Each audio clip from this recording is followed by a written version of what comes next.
ماذا يحدث ان وجدت مصنع العتال في شركه رأفت صيام؟ وقدها من يوم انا قدها، لو دول باباتها انا جدها، وعشان انا تمام كل الاخصام بتنام بدموع على خدها. وقدها من يوم انا قدها، يبنوها واخش انا هدها، لو فيكوا كبير هنشوفوا كبير، بس انتوا في عيني اقلها. طب رفقا بالاعداء رفقا دول بقوا شبه السن. لان بفضل الله بميزك في السوق كله قبل ما تفرش او قبل ما حد يفرش، انا بميزك بالمايوه في كل فروع رأفت صيام. لسه طبعا الصيف ما جاش عند الناس، بس انا بميزك اللي انت بتفرش اول واحد بجيب لك الفرشه بفضل الله كلها. تعال اما اوريك وتصلي على النبي وتزيد النبي صالح وتتفرج على الجمال الكوليكشن اللي انا جايبه لك السنه دي. حاجه من الاخر، عايز اطفال هتلاقي صبياني، عايز اطفال بناتي، عايز حريمي، عايز محير، بفضل الله هتلاقي كل الكوليكشن. اشيل لك دي بقى عشان اوريك ايه على الطبيعه. تعالى معايا واتفرج كده واجعله فرشه خير ورزق على كل تاجر وكل واحد صاحب محل. اتفرج.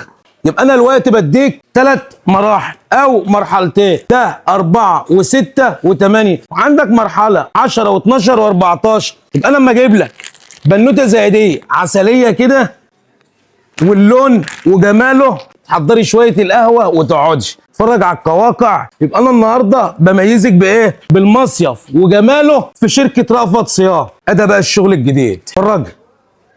ليه؟ بقول لك يا مساء العسل يا صباح الفل، رأفت صيام مغطي على الكل. تعالى معايا وما تستعجلش، عشان انا بقول لك بميزك بالكوليكشن الصيف، لان الوكيل والحصري بفضل الله في مصنع العتال من سن سنه هتلاقي لغايه 18 شهر في المحيرات. اتفرج على الجمال، اتفرج على الشياكه، حاجه بسم الله ما شاء الله. فطبعا انا بعرض لك مش المصنع كله، انا بوريك بنسبه 2% من الكوليكشن اللي موجود. اتفرج. تعالى معايا ابقى تقول لي الطبعه دي هتطلع، هقول لك يا باشا شد زي ما انت عايز بفضل الله. قم بيطر ياهو. ايه الدلع ده؟ ايه الدلع ده؟ تعالي يا بنوتي شوفي مايوهك في رأفت صيام، حاجه تانية خالص. يعني هتتبسطي كصيف وهتتبسطي الوان. تعالى بقى اما نشوف الحته المحيره دي، حاجه بسم الله ما شاء الله تبارك الله. بقول لك لو عايز تميز نفسك تيجي رأفت صيام، هو هيميزك يخليك تفرش ولا تسافر ولا تجري، وبفضل الله ارخص سعر في مصر. اتفرج على الوان وتنسيق اللون مع بعض، اتفرج على الجيبه وجمالها. ايه ده؟ تعالى معايا كده. بقول لك الكلام السنه دي على كميات زي ما انتم شايفين، الالوان تخطف الانظار. يعني انت في البحر هتصيفي، يعني هتصيفي. اتفرج. اتفرج على الجمال، اتفرج على الحلاوه بسم الله ما شاء الله. شويه ورد، قواقع هتلاقي، بحر هتلاقي، شمسيه هتلاقي.